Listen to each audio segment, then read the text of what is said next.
God, salamat po sa napaka magandang pagkakataon, Panginoon, na ibinigay mo sa amin upang pagsaluhan ang iyong mga salita, Panginoon. Maraming salamat sa platform na ito, sa daily life sharing, Panginoon. Salamat sa lahat ng mga nakikinig, nakaantabay at makikinig pa. Nawa, Panginoon, ay hindi masayang ang bawat salita mo na aming maipapahayag sa gabing ito, Panginoon. O Banal na Espiritu Santo, samahan mo kami, Panginoon. Ilayo mo kami, Panginoon, sa anumang mga distraction, Panginoon. Lord, we pray, Panginoon, na ang puso ng bawat makikinig, Panginoon, ay mabuksan, tumimo ang mga salita na mabibitawan ng inyong lingkod. Maraming salamat, itinataas namin, Panginoon, ang gawaing ito, ang pagpapahayag na ito sa pangalan ng aming Panginoong Jesus. Everybody say, Amen. Hallelujah. Praise the Lord. Hallelujah. Nakakapanibago po kasi kung dati 7 minutes lang po yung ibinibigay sa amin na magpahayag ng kanyang mga salita, ito po, hindi na 7 minutes. Ano na, sobra-sobrang 7 minutes. Kung dati ay hirap na hirap kaming um, i-concise yung aming topic sa 7 minutes. Ngayon po, malayang-malaya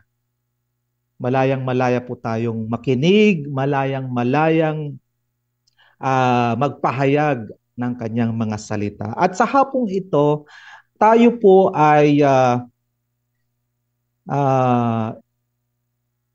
dinala ng banal na espiritu. Alam ko ang banal na espiritu ang nagbigay ng wisdom upang ang aral na ito ang siya kong maibigay sa inyo, mga mahal na nakikinig, mahal naming nakasubaybay sa daily life sharing. Because ang team po ng daily life sharing sa linggong ito, I believe God's ultimate purpose, ang pinakadakilang layunin ng Diyos sa ating mga buhay. Ano ba yung purpose ng Diyos sa buhay natin?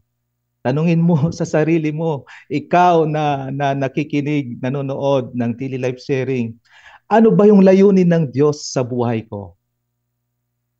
Pero kapatid, alam ko ang layunin ng Diyos sa buhay mo ay ang maligtas ka. Amen. Ang kaligtasan ang siyang matamo mo. At ang aral nating pagbubulay-bulayan sa hapong ito ay hango po sa sulat ni Apostol Pablo sa mga taga-Epeso. So kung mayroon po kayong Bible dyan na nakahanda, magbuklat po tayo. Punta po tayo sa Ephesians chapter 2 at ating pag-aralan kung ano yung itinuro ni Apostol Pablo sa mga taga-Epeso nung kanilang kapanahunan, at alam ko ito rin yung itinuturo ng banal na Espiritu Santo sa atin sa hapong ito. Amen. Are you excited? Praise the Lord. I'm excited. Sabi niya po sa Ephesians chapter 2 verse 1, in the past you were spiritually dead because of your disobedience and sins. Yan po yung sinasabi ni Apostol Pablo sa mga taga-Epeso sa verse 1 ng chapter 2 na we were spiritually dead.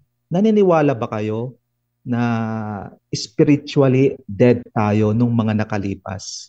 Naniniwala po ako na bago pa ako nakakilala, bago tayo nakakilala, we were spiritually dead because of our sins, because of our disobedience. Hallelujah. Alam niyo po ba na number 1 sa point ko sa gabing ito is the ultimate purpose of God is to bring life from death. Dadalhin niya talaga tayo sa buhay. Kasi we were dead. sabi ng verse 1, we were spiritually dead. Katulad nga sa pangyayari noon doon sa Garden of Eden, sa ating pinagmulang lahi, si Adan at saka si Eva, na sinabi sa Genesis chapter 3 verses 2 and 3, na sabi ni Eva sa kanyang husband na we may eat the fruit of any tree in the garden. Makakain natin lahat ng mga bunga ng punong kahoy na nasa hardin sa Garden of Eden. Yun yung sinabi ni Eva sa kanyang asawa. Except the tree in the middle of it, maliban sa bunga ng punong kahoy na nasa gitna nito. Sabi niya, na sinabi ng Diyos, God told us not to eat. Na sinabi ng Diyos, huwag nating kakainin. Kasi ito yung bunga na nagbibigay ng kaalaman sa mabuti at masama. Na kapag kinain nila yon, they will die. Sabi nga ng Diyos, ni huwag niyong hihipuin yung bungang ito. Alam niyo po ba ang description ng Bible sa bungang ito talagang tempting. Nakakatempt yung bunga na ito na once makita mo, talagang gusto mong kainin. Alam niyo po ba, ito rin ay iniuugnay sa isang prutas sa ating kapanahunan na pag makita ng isang bata, kung yung mga nanay, alam ko, na-experience ito ng ibang mga nanay na dinala nila yung anak nila sa palengke, nakita nila itong prutas na ito, na paglingon ng anak, nakita niya yung prutas, gusto niyang magpabili kasi parang mukhang ang sarap-sarap. Diba? Alam niyo po ba nung bata ako, nung sinasama ako ng aking nanay sa palengke, for the information of everyone, ako po ay laki sa mahirap na pamumuhay at never akong nakakakain ng ganitong uri ng prutas. Ito po inugnay sa prutas ng mansanas.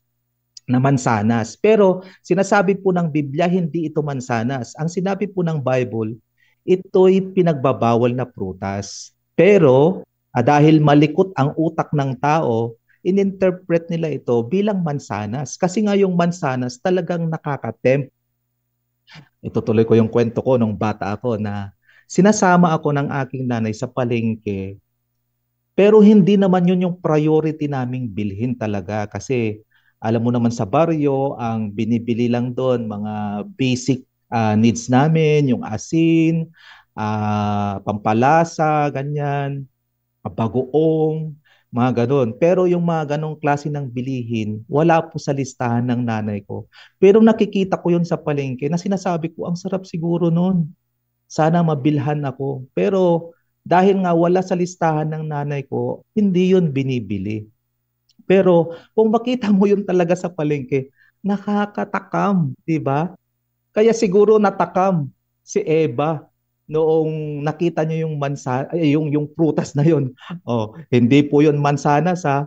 Nung nakita niya yung prutas na yon, natakam siya at kinain niya. Hindi na niya isinalang-alang yung utos ng Diyos. Nag-disobey siya sa Diyos at doon naranasan nila ang kamatayan. Kasi sabi ng Diyos, you will die.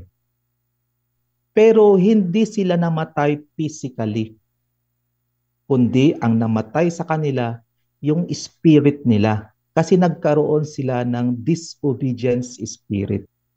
Amen? Sabi nga ng verse 1, in the past you were spiritually dead because of your disobedience and sin. Amen?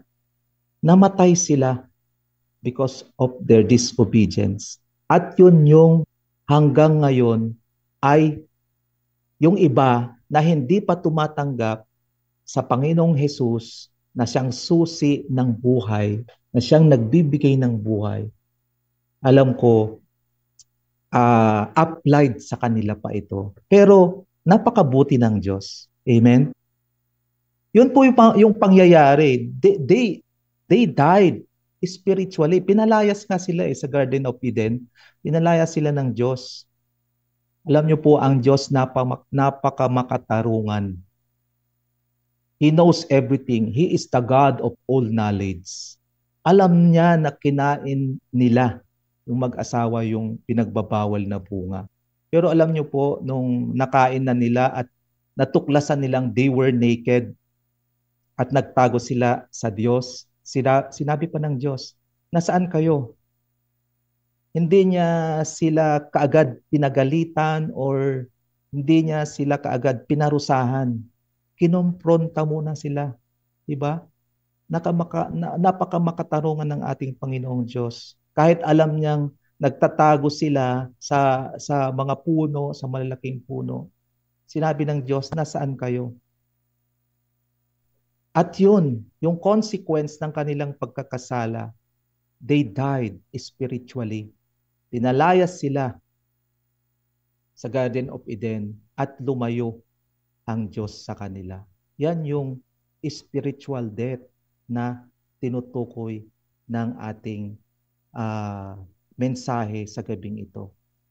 But the point is, mayroong Diyos na ang layunin niya ay dalhin niya tayo to bring us back to life from death. Amen? Nakakatuwa, nakakataba ng puso at talagang napakabuti ng Diyos sa buhay natin. Amen? Basahin natin, ituloy natin sa verse 2. At that time, you followed the world's evil way. Ang pinagsasabihan ni Apostol Pablo dito, yung mga taga-Ephesians. At alam ko, ito rin yung sinasabi sa ating kapanahunan ngayon. Tayo na nandito sa Zoom, na nakikinig kayo po, sinasabi niya, at the time you followed the world's evil way. Totoo, di ba? You obeyed the ruler of the spiritual power in the space. The spirit who now controls the people who disobey God. Talaga naman, di ba? Lalong-lalo na ito. Sa verse 3, sabi niya, actually, all of us were like them and live according to our natural desires. All of us, sabi niya. Actually, all of us. Wala pong exempted dito. All of us were like them, katulad din tayo ng mga tao during the Old Testament, 'di ba? Napakatigas ng mga ulo ng mga Israelites, 'di ba? Disobedient nila. All of us were like them and live according to their natural desire, to our natural desires, doing what suited the wishes of our own bodies and minds. Kung ano yung maisip ng ating kaisipan, kung ano yung nais ng ating mga katawan, sige, larga.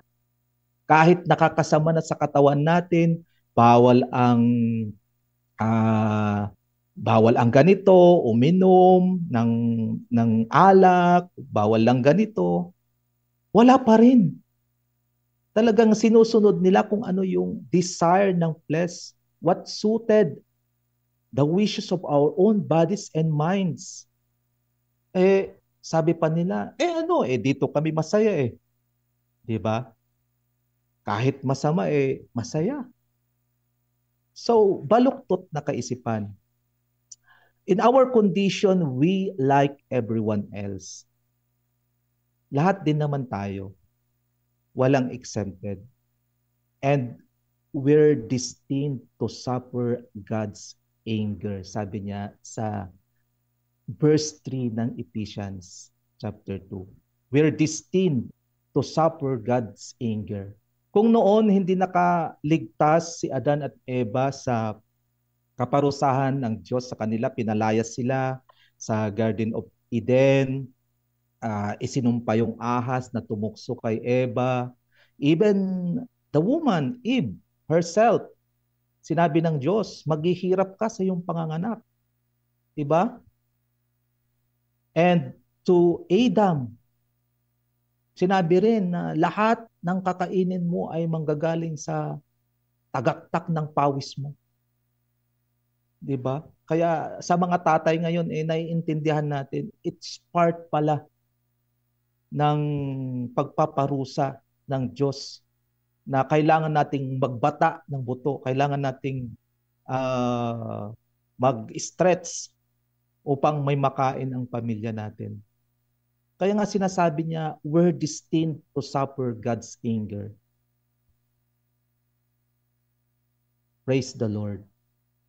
At tayo, nandito tayo sa platform na ito, nalalaman natin, nauunawaan natin sa pamagitan ng banal na Espiritu na nagpapaunawa, nagpapahayag. Salamat sa kanyang mga salita. Kasi kung hindi natin marinig ito, tiyak, hindi tayo makakaranas ng pangako ng Diyos na buhay na ipinapangako niya. Amen? Bakit nga kasi? Bakit nga kasi ganito yung ginagawa ng mga tao?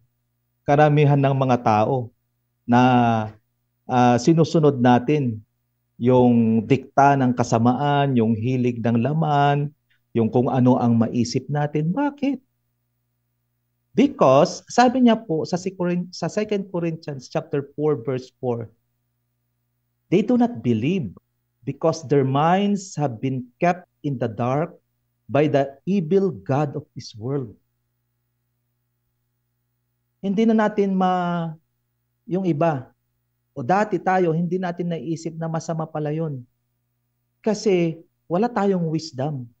Kasi tinakpan ng Diyos ng kadiliman. Piniringan niya yung ating mga mata para hindi natin makita ang liwanag, hindi natin makita ang katotohanan, hindi natin marinig yung mga mabubuting aral. They do not believe because their minds have been kept in the dark by the evil god of this world. He keeps them from seeing the light shining on them. Hindi nila nakikita. Dati, hindi natin nakikita yung liwanag na dala ng ating Panginoong Hesukristo. Kaya nga noon, kung may mag-invite sa atin, punta tayo sa gawain. Punta tayo sa church. Saka na lang. Meron pa akong gagawin. Saka na lang, maraming customer ngayon. Saka na lang, may importante akong gagawin. Saka na lang. Dahil, yun, yung ini-input, ini-inject ng evil spirit sa ating mga kaisipan. The light comes from the good news about the glory of Christ. Hindi natin nakikita who is the exact likeness of God, who is the exact representation of God. Hindi natin nakikita. Hindi nakikita ng karamihan. Kasi dinimlan ng Diyos ng kasamaan ang mga paningin.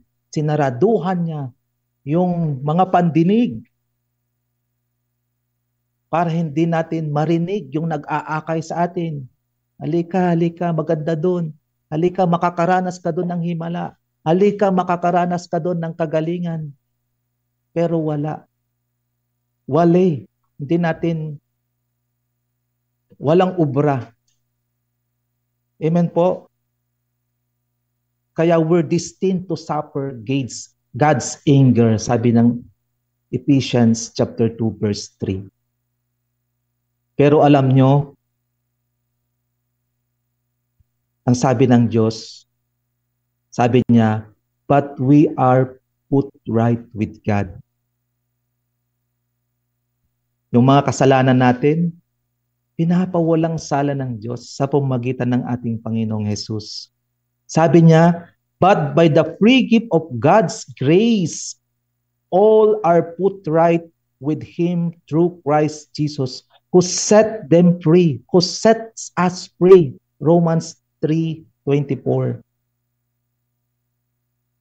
Kahit sinabi niya na we were destined to suffer God's anger, sinabi niya na tayo ay dadalhin ng Diyos sa kaligtasan Ito ay libreng kaloob, free, free gift, free gift, wala kang i-exchange. Parang sa Christmas ba, exchange gift. Hindi ka bibigyan ng gift kung wala kang dalang regalo. Pero dito sa ibinibigay ng Diyos sa atin, wala kang ibibigay na regalo. Ang ibibigay mo labang yung pananampalataya mo, yung paniniwala mo ng ating Panginoong Hesus, ang siyang nagbabago sa atin, ang siyang magbibigay sa atin ng buhay na walang hanggan. Ang ating Panginoong Diyos na hindi naman nagkasala, siya ang ipinako sa krus para sa ating mga kasalanan. Is it not amazing, dear friends, brothers and sisters? Wala tayong participation, lamang yung paniniwala lamang natin if we believe. Amen? Sabi pa niya, Romans chapter 3 verse 25, God offered him. Sino yung inalay? Walang iba kundi ang ating Panginoong Hesus. So that by His blood, His precious blood, He should become the means by which people's sins are forgiven through their faith. Sa pamamagitan ng pananampalataya, ang ating Panginoong Hesus, siya yung naging kabayaran ng ating mga kasalanan. People's sins are forgiven. Amen? Yung mga kasalanan natin, tayo, kayo na nakikinig dyan, sa inyong mga tahanan, our sins were forgiven because of the blood of Jesus Christ. Ano ang gagawin natin? Manampalataya. By our faith in Him. God did this in order to demonstrate that He is righteous. Ginawa ng Diyos ito para mapatunayan na siya ay Diyos ng katuwiran.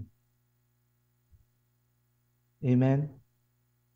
Siya ang Diyos ng katuwiran. Di ba? Walang hindi nagkasala sa atin. Salamat sa buhay ng ating Panginoong Hesus.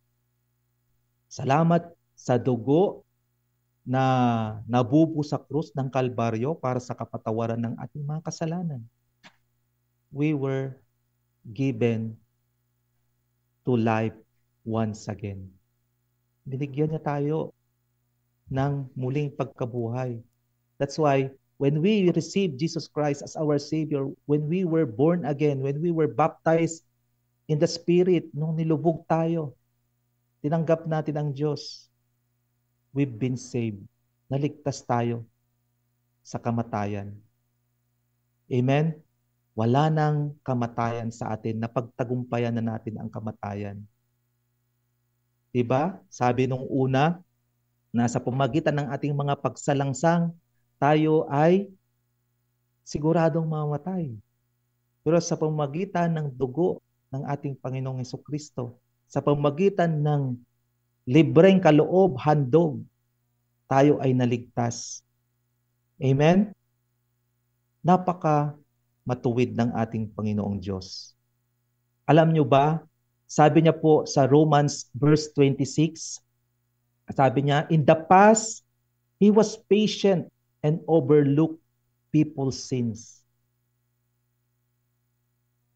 Alam nyo ba noong sa Old Testament, sa mga kwento sa Old Testament, talagang ang Diyos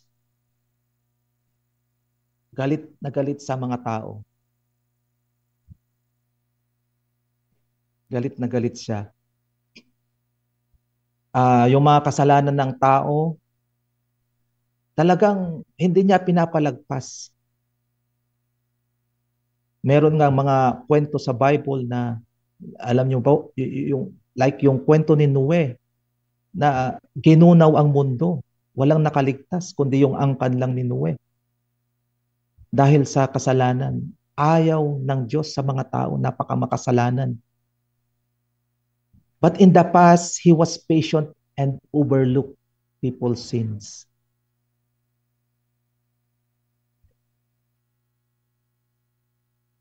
He overlooked. Ini-ignore na niya yung kasalanan ng mga tao.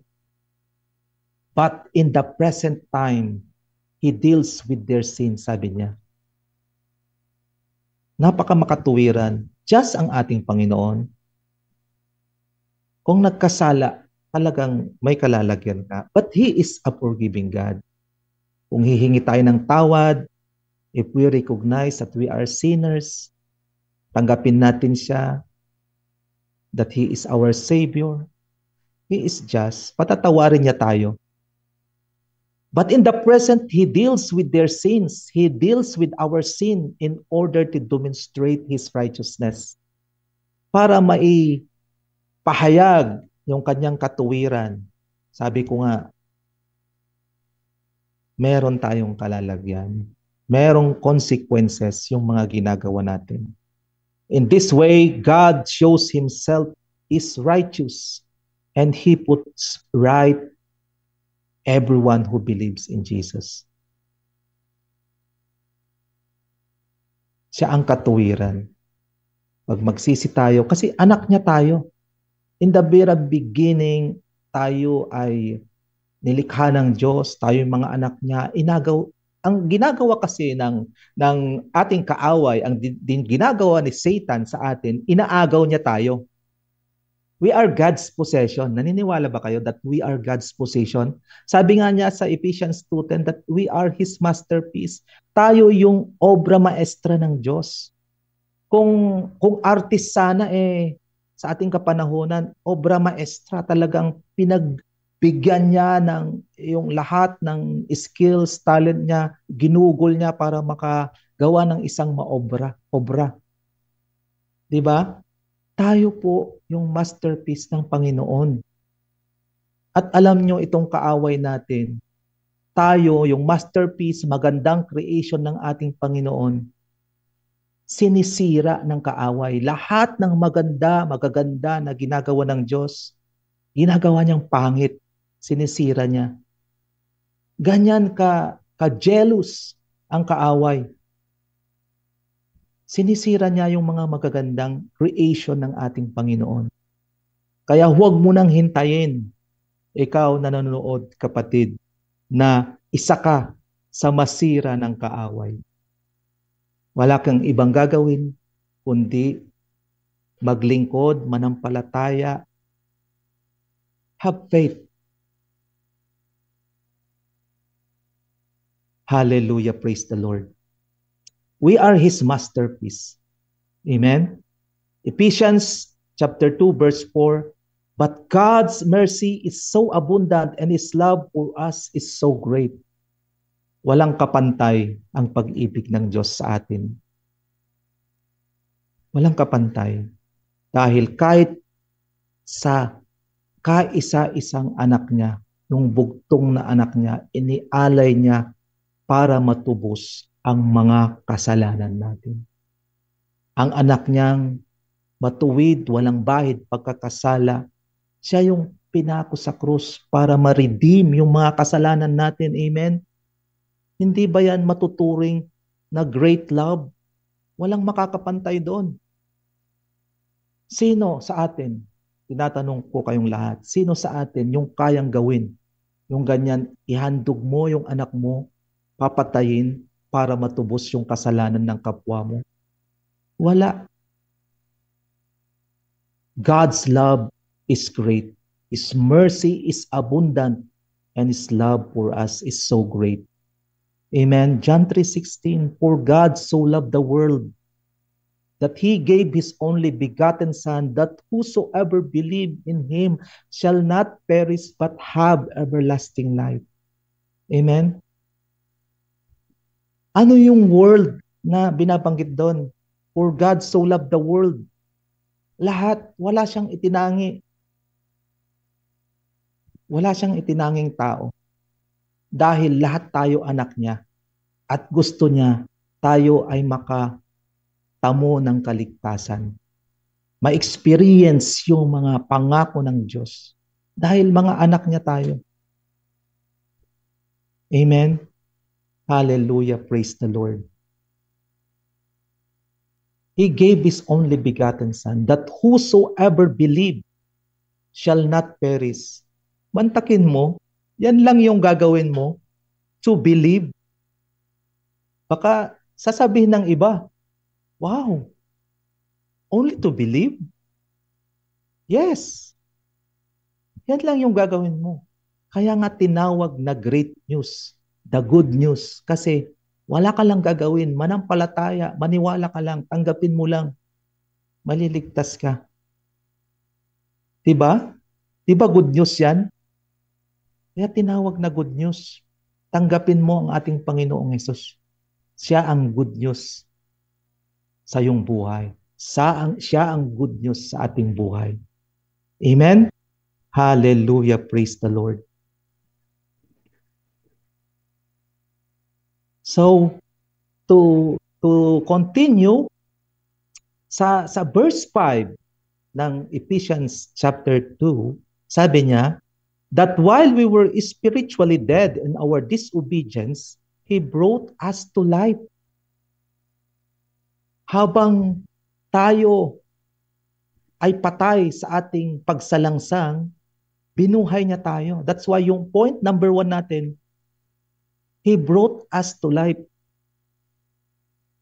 God's ultimate purpose, number 1, is to bring life from death. Binubuhay niya muli tayo. That while we were spiritually dead in our disobedience, He brought us to life with Christ. It is by God's grace that you have been saved. Sa habag at grasya ng ating Panginoon, tayo ay naligtas. Amen, hallelujah. That was number 1, to bring life from death. God's ultimate purpose, number 1, is to bring life from death. And yung number 2 natin, to put right with God. Pinawalang sala niya tayo. We've been put right with God. We are put right with God. Pinawalang sala niya tayo. Gusto niyang mai-align tayo sa kanyang katuwiran. Amen? Kaya, if you hear God's word, sabi nga, if you hear God's word, harden not your heart. Ikaw na nakikinig, nanonood ng platform na ito, daily life sharing, if you hear God's word, do not harden your heart. Huwag mong patigasin ang puso mo. Amen? And yung point 3 natin, to demonstrate His righteousness. Because in the past, He was patient and overlooked people's sin. But in the present, He deals with our sins in order to demonstrate His righteousness. Amen. Romans chapter 3, verse 26. God's ultimate purpose is to demonstrate His righteousness. Siya ang Diyos na matuwid. He is just. Wala siyang itinatangi. Lahat tayo. Anak niya lahat tayo. Lamang matitigas ang ulo natin. Hindi tayo masunurin. Yan ang katotohanan. Kaya tayo ay napapahamak. Parang sa bahay lang na sa 'di ba sa mga tahanan, ang mga napapariwarang mga bata, yung mga matitigas ang ulo. Sino yung mga victim ng mga teenage pregnancy? Yung mga anak na babaeng matitigas ang ulo. Sino yung mga hindi nakakatapos sa pag-aaral ng mga anak? Yung mga bulakbol, cutting classes, na nagkakandakuba-kuba na yung magulang sa pagtatrabaho, paghanap buhay para may maitustos sa pag-aaral ng kanilang mga anak. Pero yung mga anak, hindi pumapasok. Nandun sa bilyaran, nandun sa mall, papasok ng umaga, naka-uniform, may baon palang ibang damit, magbibihis at magmumol. Di ba? Ang galing ng mga anak. Pero, ano yung sasapitin nila? Hindi sila nakakatapos. Kawawa yung magulang. Hindi na nga nakatapos yung magulang, hindi pa makatapos yung anak. Same story yung buhay nila. Yun yung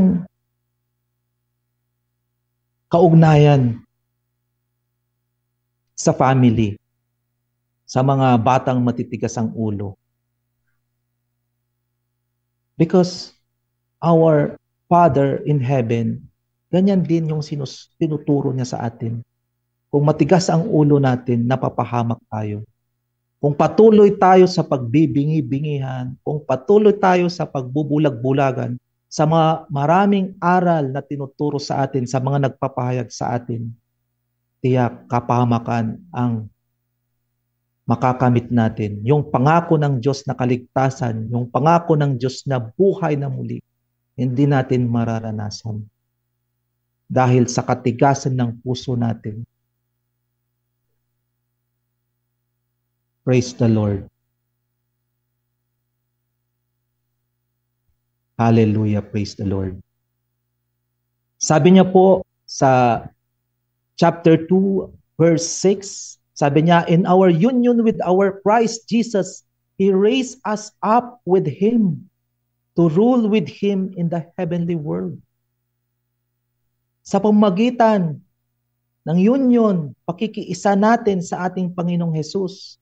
Kailan ba nangyari ito? Yung union na sinasabi dito ni Apostol Pablo. Nung tayo ay nagdesisyong tumanggap, magpabaptize, ilubog sa tubig at tanggapin ang baptism of the Holy Spirit. He raised us up with Him. Kasama natin siya. To rule with Him in the heavenly world. Hallelujah. Ibang dimension to. To rule with Him, to rule with Jesus in the heavenly world. Ibig sabihin, magiging kasama natin ang ating Panginoong Hesus. Hanggang sa magunaw ang mundo, hanggang sa tayo ay dadalhin sa langit. Sa pamamagitan ng ating pakikisa sa ating Panginoong Hesus. Amen? Kaya nga, ang point number 4 natin, to unite with Jesus. Yung body, the body of Christ. Tayo po na mananampalataya, na tumanggap ng ating Panginoong Hesus, na nananampalataya, we are body of Christ. We are body of Christ. Iisa tayo. Ang ulo, ang Panginoong Hesus. Tayo yung iba't ibang katawan. Na kailangan, we will fit. Mag-fit tayo. Working together, fit together. Sabi nga, palaging tinuturo ng ating mahal na pastor.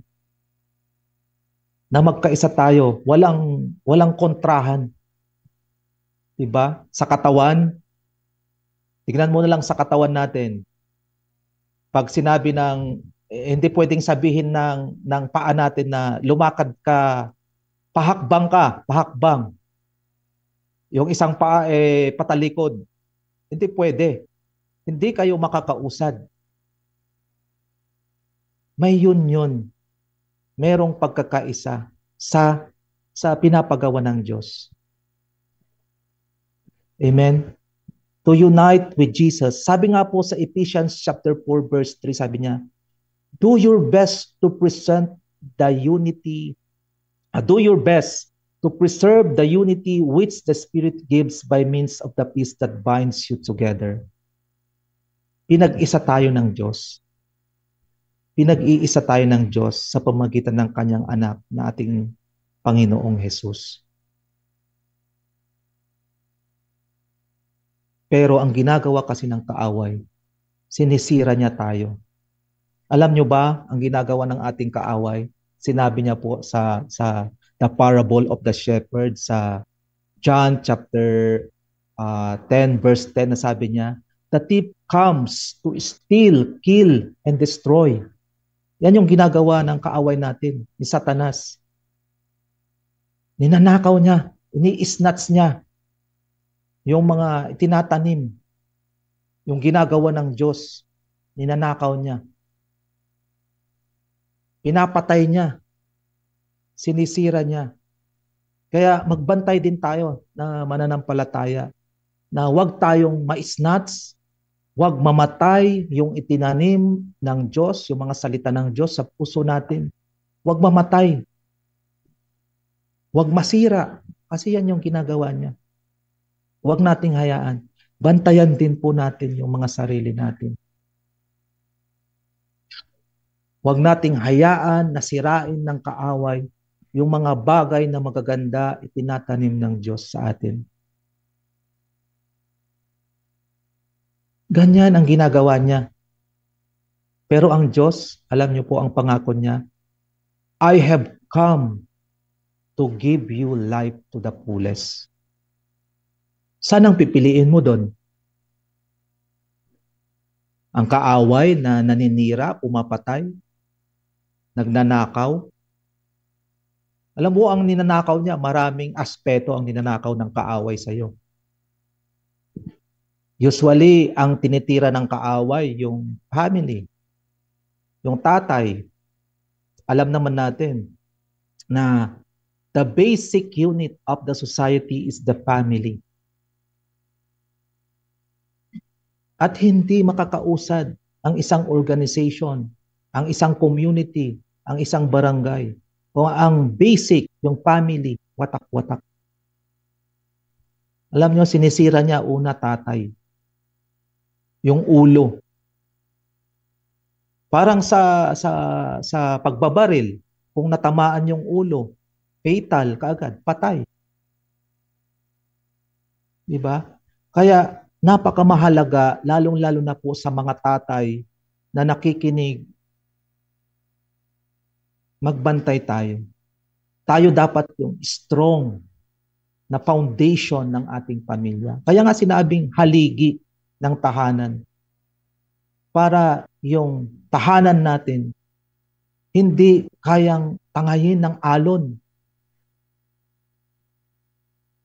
Hindi masway ng mga problema. Kasi kung ikaw, tatay, marupok, konting problema lang, ikaw yung tumataob kaagad, wala na.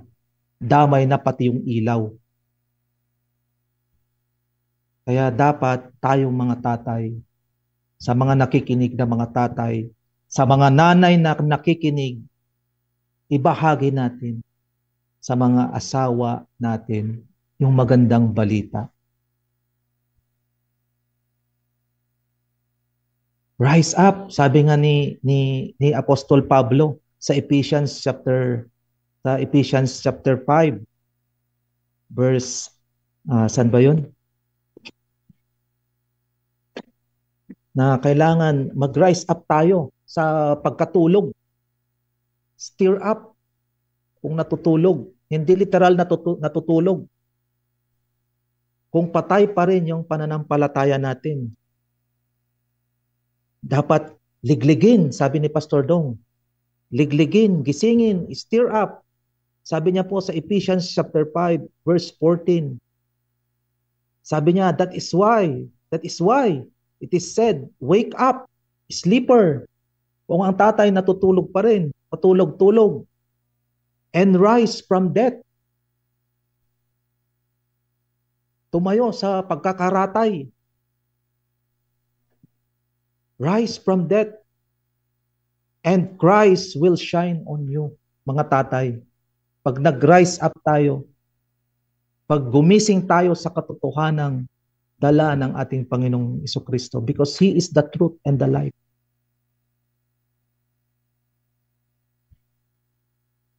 Ang ningning ng Diyos, mararanasan natin. Christ will shine upon us. Christ will shine upon you, tatay. Hallelujah. Praise the Lord. To unite the body with Jesus. Kailangan talaga nating makiisa. Kasi napaka buhay ng pangako ng Diyos. Sabi niya sa verse 6, Ephesians 2 verse 6, in our union with our Christ Jesus, He raised us up with Him to rule with Him in the heavenly world. At sabi niya po sa verse 7, He did this to demonstrate for all time to come the extraordinary greatness of His grace in the love He showed us in Christ Jesus. Ginawa niya ito to demonstrate for all time to come. To demonstrate for all time to come. So walang panahon, all time to come. Panahon mo ngayon, panahon nila ngayon, hanggang sa katapusan. The extraordinary greatness of His grace. In the love He showed us in Christ Jesus. Sa pamagitan ng ating Panginoong Hesus, naramdaman natin ang pag-ibig ng Diyos sa atin. Tignan mo, kahit yung mga kaanak-anakan natin, apu-apuhan natin, mararanasan nila ito. Kapag ikaw, tatay, tayo mga tatay, tumindig talaga sa katotohanan, tumayo sa katotohanan, kahit yung mga kapu-apuhan natin, mararanasan nila yung extraordinary greatness of His grace. Yung pag-ibig ng Diyos na naranasan natin, tiyak mararanasan din natin ng mga apo natin, mga anak natin, sa pamagitan ng ating Panginoong Hesus.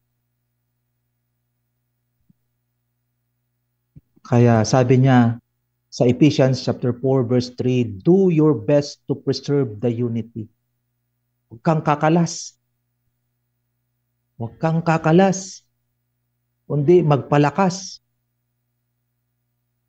Do your best to preserve the unity which the Spirit gives by means of the peace that binds you together. Alam niyo po, yung peace na binabanggit dito, peace that binds you together, walang iba kundi ang ating Panginoong Hesus. Because He is the Prince of Peace. Amen? Do our best to preserve the unity, yung union, yung pakikipag-isa, which the Spirit gives by means of the peace that binds you together. Hallelujah, praise the Lord. At sabi niya po sa verse 8 and 9 ng Ephesians 2, for it is by God's grace that you have been saved through faith. It is not the result of our own efforts, but God's gift so that no one could boast about it.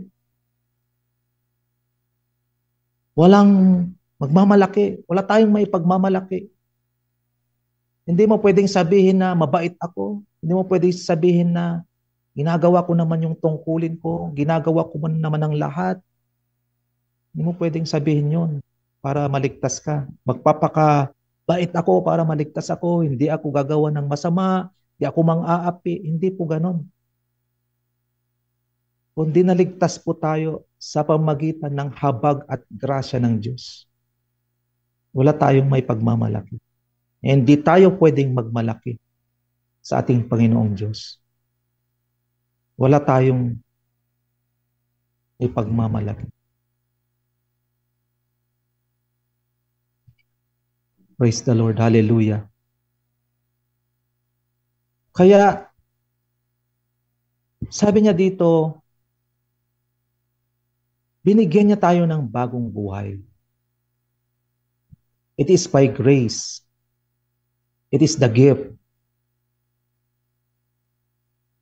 Kaya wag nating sayangin yung handog na ito. Yung handog ng buhay. Yung handog ng bagong buhay na ipinagkakaloob ng Diyos sa atin. Yung buhay na handog sa pamagitan ng dugo na nabubo sa cross, Bakit binigyan tayo ng buhay? Huwag nating sayangin. Anong gagawin natin? Sabi ng Ephesians chapter 4 verse 22. So get rid of your old self. Get rid. Alisin na natin yung mga lumang ginagawa natin. Old self. Kung ano yung dating buhay natin. Kasi sinabi natin kanina na we were spiritually dead because of our disobedience and sins. Because of our sins. Kaya sinasabi ni Apostol Pablo sa atin ngayon, sa mga taga-Efeso noon, chapter 4, verse 22, get rid of your old self. Yung lumang buhay mo, baguhin mo na. Palitan mo na ng bagong buhay. Which made you live as you used to be. Yung dating pamumuhay natin. Ano ba yung dating pamumuhay natin? Ano ba yung dating pamumuhay mo? Ikaw lang makakasagot niyan. It's between you and God. It's between me and God. Siyang nakakaalam. Kahit gaano mo itago yan, alam ng Diyos yan. Even the very hairs of our head, alam niya yan. Wala tayong may tatago. Bilang niya yan. So get rid of your old self which made you live as you used to. Yung dati nating nakasanayan. The old self that was being destroyed. Yung buhay natin na sira-sira dati. Sinira ng kaaway. Gusto mo pa rin ba yung sira-sira mong buhay? Ayaw mo ba yung buhay na inaalok ng Diyos? Yung bagong buhay? Buhay na kasiya-siya? Life to the fullest? Ayaw mo ba yung ino-offer ng Diyos?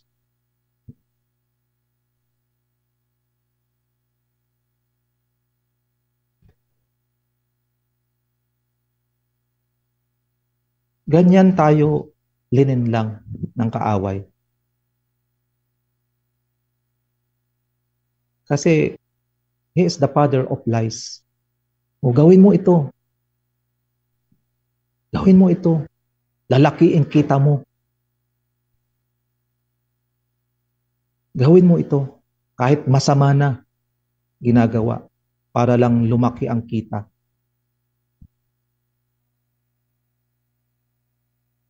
Ganyan manling lang ang kaaway. Ephesians chapter 4 verse 22.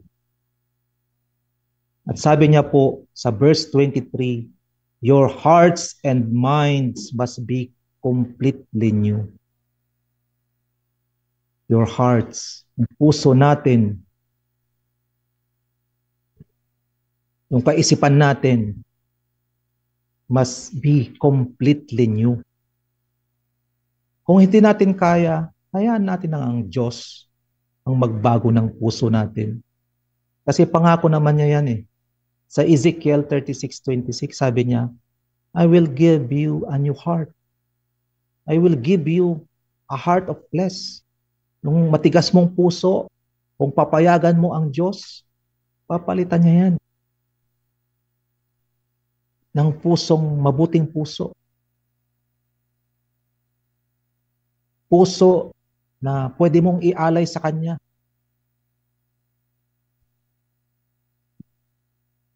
Hallelujah. We are His masterpiece. Ephesians chapter 2 verse 10. God has made us what we are. In our union with Christ Jesus, He has created us for a life of good deeds which He has prepared us to do. Nilalang niya tayo. He created us as His masterpiece. In our union with Jesus Christ, He has created us for a life of good deeds. Ginawa niya tayo na sa paraang nais niya na hindi tayo gagawa ng masama, sa paraang hindi tayo patutukso sa gawa ng kaaway sa paraang hindi tayo tatangayin ng mga kasinungalingan ng kaaway. He has created us for a life of good deeds, which He has prepared us to do. Napaka-jealous ng ating Panginoong Diyos. Gusto niya atin tayo at tayo ay mga anak niya. Amen? Hallelujah. Kaya nga sinasabi niya dito sa Ephesians chapter 4 verse 4, there is one body and one spirit, just as there is one hope to which God has called you. May pag-asa. May pag-asa pa. May pag-asa pa tayo. Praise the Lord. Diba yan yung pangako ng Diyos sa atin? For I know the plans I have for you, declares the Lord. Plans to prosper you and not to harm you. Plans to give you hope and a future. Amen. Praise the Lord. Ano yung hope na ipinapangako ng Diyos sa atin? Hallelujah. Praise the Lord.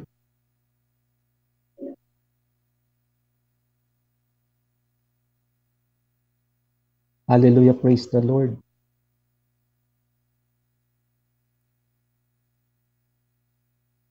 Saglit po, nawala po yung monitor ko.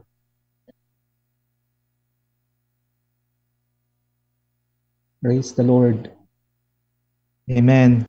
Hallelujah. Praise the Lord. Hallelujah. Praise the Lord. Ayan po.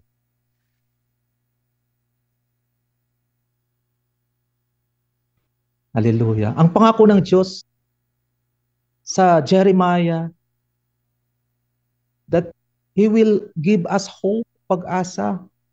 Kaya kung palagay mo, kung feeling mo, ikaw na nanonood, feeling mo wala ka ng pag-asa, wala, nalulung na ako. Lulong na ako sa kasamaan. God is giving us hope as He promised.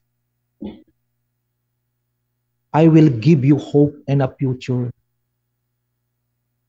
Kung sa tingin mo, wala ka nang, hindi mo na kayang baguhin, hindi mo na kayang mag-quit sa paninigarilyo mo, hindi mo na kayang mag-quit sa pag-iinom mo, hayaan mo ang Diyos. Hindi mo kayang mag-quit sa mga illicit relationship na meron ka, hayaan mo ang Diyos na baguhin ka. Kasi hindi naman talaga natin kaya. Hindi natin kayang baguhin ang sarili natin. It is only God who can change us. Praise the Lord. There is one hope to which God has called you. May pag-asa. Kaya nga, yung palagi nating naririnig na kolokyal, habang may buhay, may pag-asa. Ibig sabihin, habang buhay, habang may binibigay pa ang Diyos na hininga sa atin, may pag-asa talaga.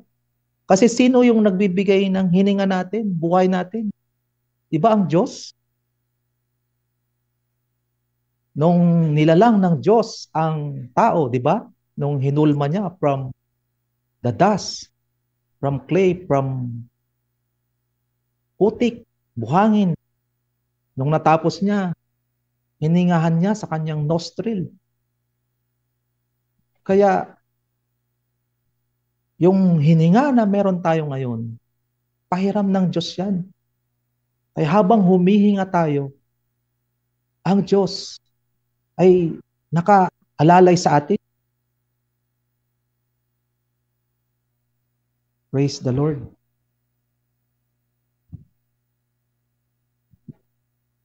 New life. Bagong buhay. We were created by God according to His likeness. Genesis 1:26. According to His likeness, kaya yung buhay binigay niya sa atin.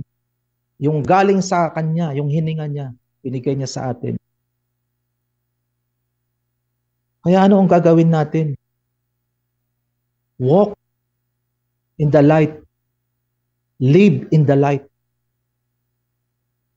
Mamuhay tayo sa liwanag. Mamuhay tayo ayon sa kagustuhan ng Diyos, sa liwanag. Huwag tayong magtago sa kadiliman. Huwag tayong magpaibabaw sa lies ng kasamaan, sa tukso ng kasamaan. Let us live to the light. Amen? Ephesians chapter 5. Walk in love. Walk in light. Walk in wisdom. Hallelujah. Praise the Lord. Sabi niya po sa Ephesians chapter 4 verse 25, sabi niya, anong gagawin natin? No more lying. Ito yung sinasabi ni Apostol Pablo sa mga taga-Epeso. To live in light, to live in the light, na huwag nang magsisinungaling. No more lying then, sabi niya. Each of you must tell the truth to the other believer because we are all members together in the body of Christ. Ephesians chapter 4 verse 25. Huwag tayong magsisinungaling. Kasi ang sinungaling, ang ama niya, si Satanas. 'Di ba? Alam niyo ba may kwento sa The Acts? Yung kwento ni na Sapphira at nung kanyang asawa na noong umakyat na si Jesus sa langit, 'di ba? Alam niyo yung kwento na 'to. Na yung mga apostol kailangan nilang ipon-ipunin yung mga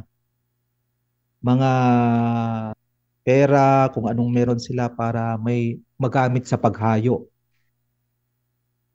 Pero itong si Sapphira, saan ba yun? Acts chapter 5.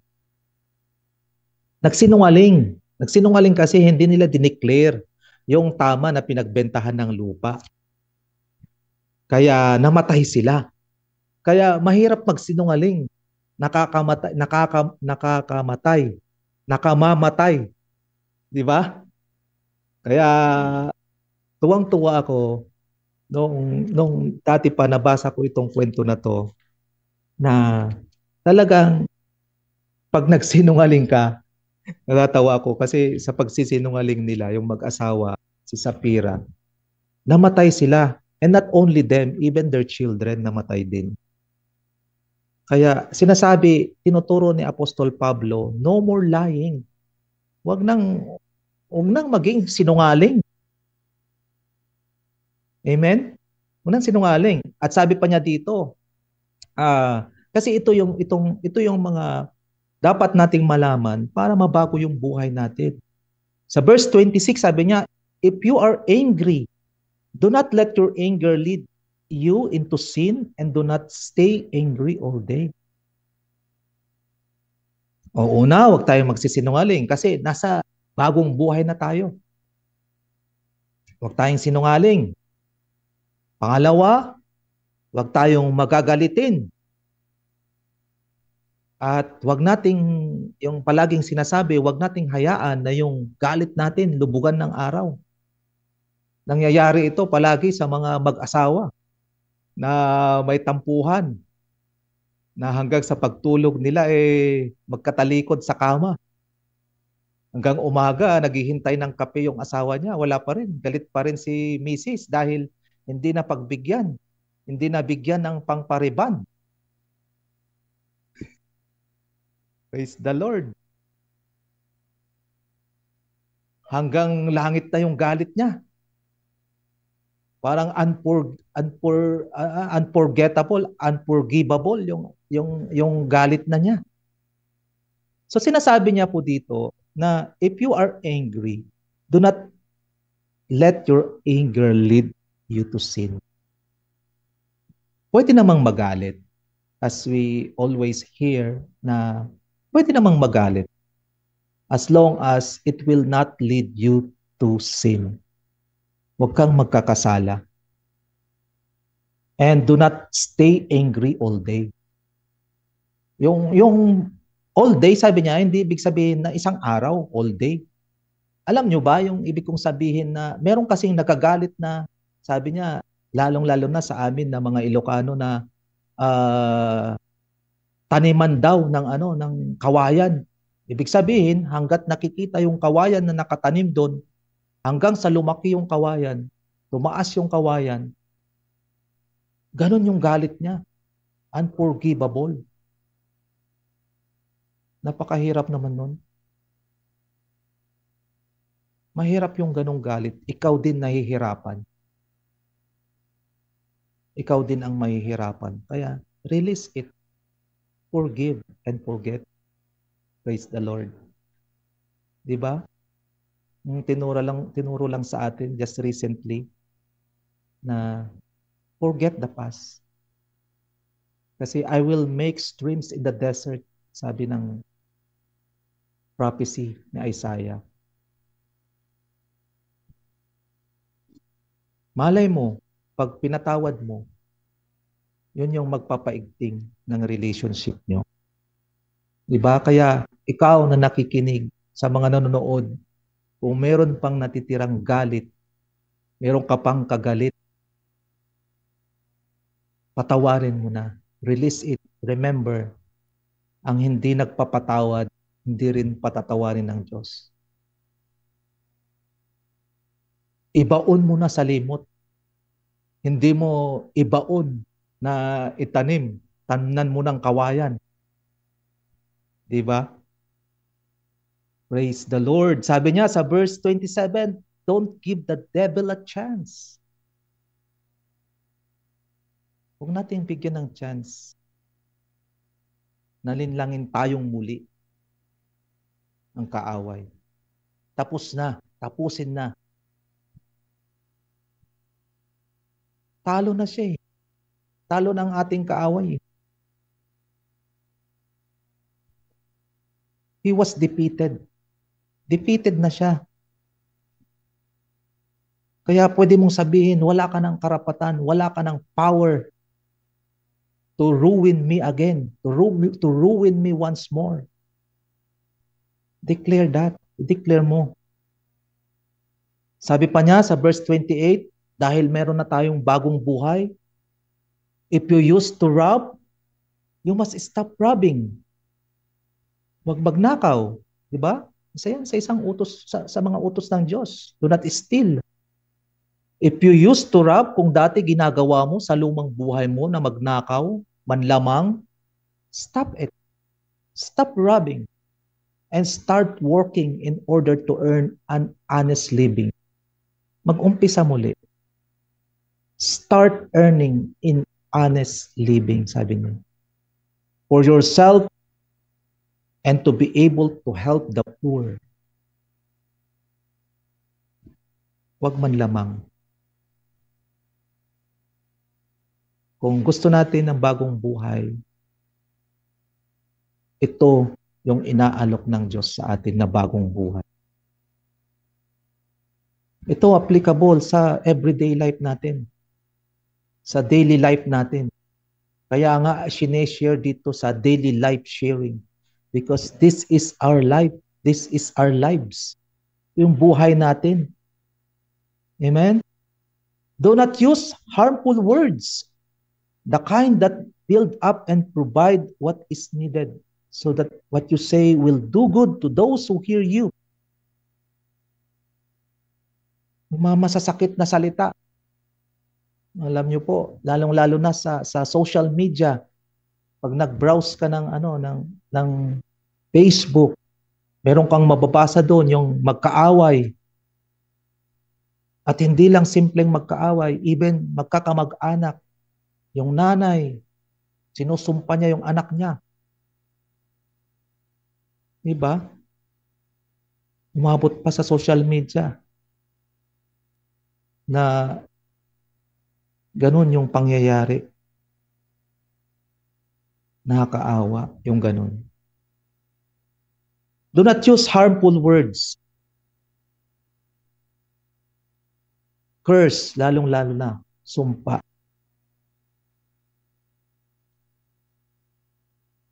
In verse 30, do not make God's Holy Spirit sad.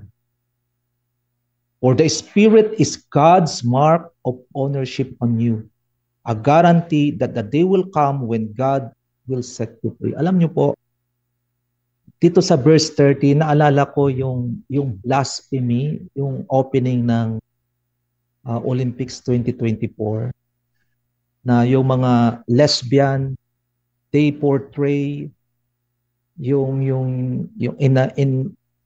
in the bad way, yung the Last Supper. So isa ito sa isang issue.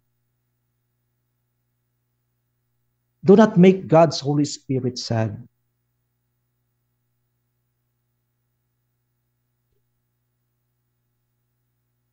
And verse 31, get rid of all bitterness, passion, and anger. No more shouting or insult, no more hateful feelings of any sort. At sabi niya, instead, be kind and tender-hearted to one another and forgive one another as God has forgiven you through Christ. Magpatawaran po tayo. Maging mabuti po tayong halimbawa. Tawarin natin, as the scripture says, forgive as we forgive as we forgive. Kung hindi tayo magpatawad, hindi rin tayo patatawarin ng Diyos. Amen? Kaya nga, tinuturo rin ni Apostol Pablo sa Ephesians chapter 5 na sabi niya dito, basahin natin.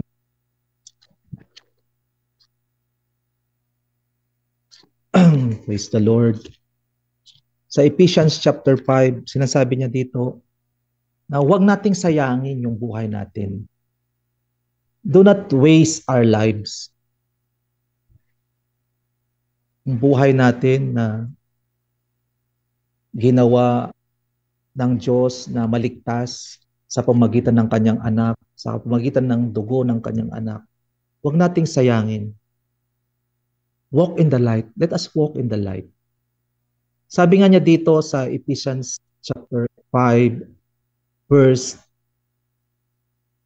15, na sabi niya, so be careful how you live. Mag-ingat tayo. Meron na tayong bagong buhay. Don't live like ignorant people. Ngayon na nalaman natin ang mga turo, ang katotohanan patungkol sa ating Panginoong Hesus, huwag nating hayaang maging ignorante tayo sa kanyang salita. Don't be like ignorant people, but like wise. Maging matalino tayo. Make good use of every opportunity you have because these are evil days. Napakasama na ng mundo. Napakasama at pasama ng pasama. Kasi ang naghahari dito ay walang iba kundi the gods of evil. At kung wala tayong weapon, wala tayong mga armor na salita ng Diyos, wala tayong panlalaban sa Kanya. Wala tayong salita ng Diyos na panangga sa mga kasinungalingan ng dyablo, pupuntiryahin niya tayo. Magiging fatal tayo, magiging target tayo ng kaaway. That's why sinasabi na Apostol Pablo sa atin ngayon, sa kapanahunan natin ngayon, make good use of every opportunity you have because these are evil days. Don't be fools then, but try to find out what the Lord wants you to do. Saliksikin natin kung ano ang nais ng Diyos sa ating buhay.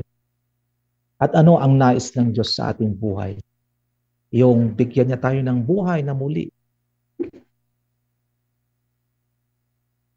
To bring life from death. To bring us back to life. To put right with God. para makita natin yung righteousness ng ating Diyos and to unite with Jesus, the body, unite with Jesus. Tanggapin natin ang ating Panginoon and to live in the light. At bilang pagtatapos po, mga kapatid na nanonood, iiwanan ko po itong lines na ito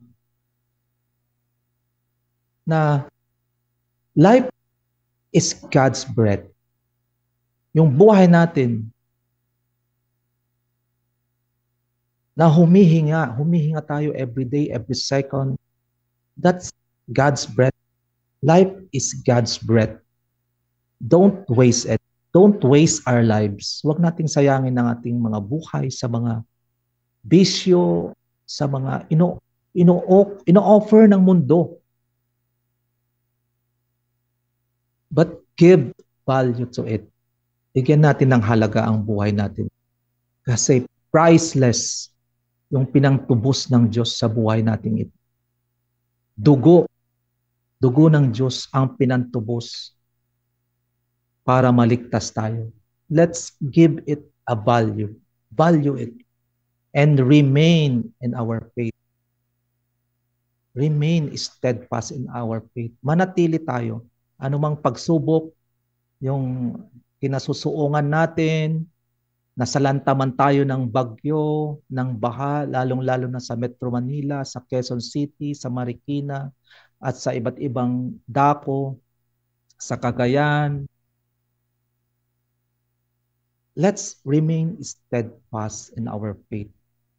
Kasi sinasabi niya sa Romans chapter 10 verse 9 to 10, sabi niya na kapag nananampalataya tayo, that if we confess that Jesus is Lord and believe that God raised Him from death, you will be saved.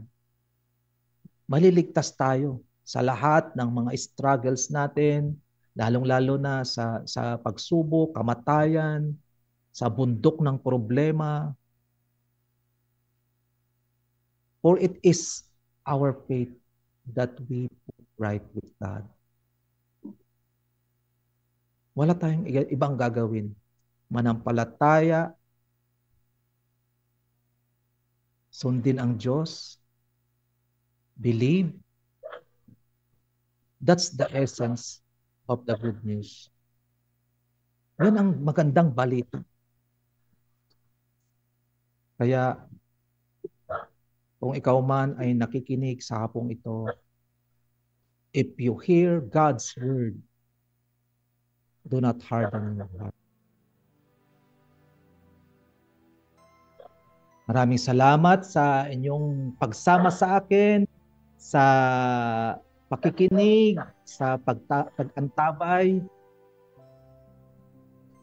Yes, sa pag-antabay sa ating daily life sharing. Iniimbitahan ko po kayo araw-araw na makinig at samahan ang mga guests na magsasalita ng salita ng Diyos.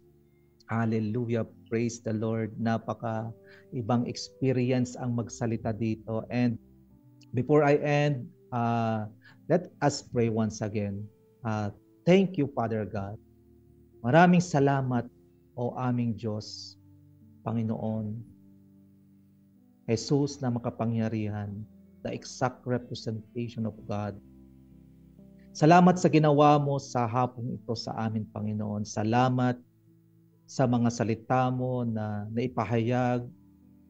Salamat, Panginoon, sa mga nakinig at umantabay sa programang ito, Panginoon. Alam ko, Panginoon, na hindi masasayang ang mga salita mo na naipahayag sa hapong ito, Panginoon. Alam ko, Panginoon, that it will work miraculously sa kanilang mga buhay. Itimo ito sa kanilang mga puso, Panginoon. Hallelujah. We praise you, we bless your name, O Lord.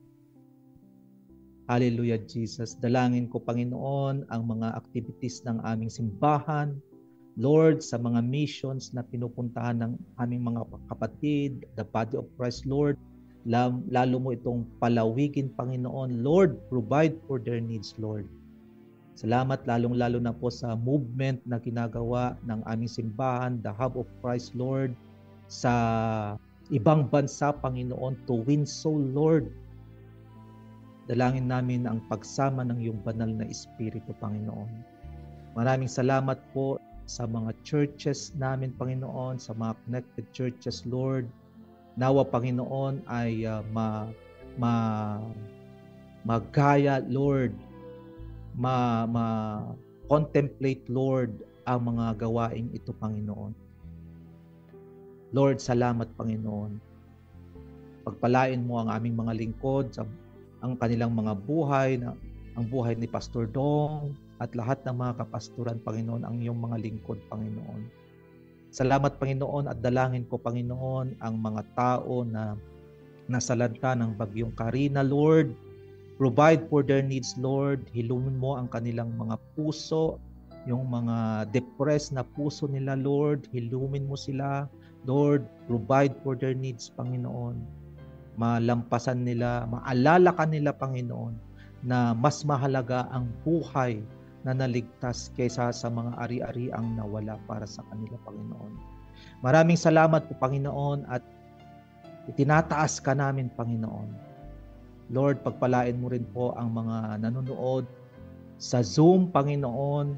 Hallelujah. Bless them, Lord. Ingatan mo sila, Panginoon, sa anumang sakuna, sa anumang panganib ng kanilang buhay. Provide for their needs, Lord. Hallelujah. Salamat po. Pinupuri ka namin, Panginoon. Pinapasalamatan. Dinadakila, tinataas ka namin sa pangalan ng aming Panginoong Jesus.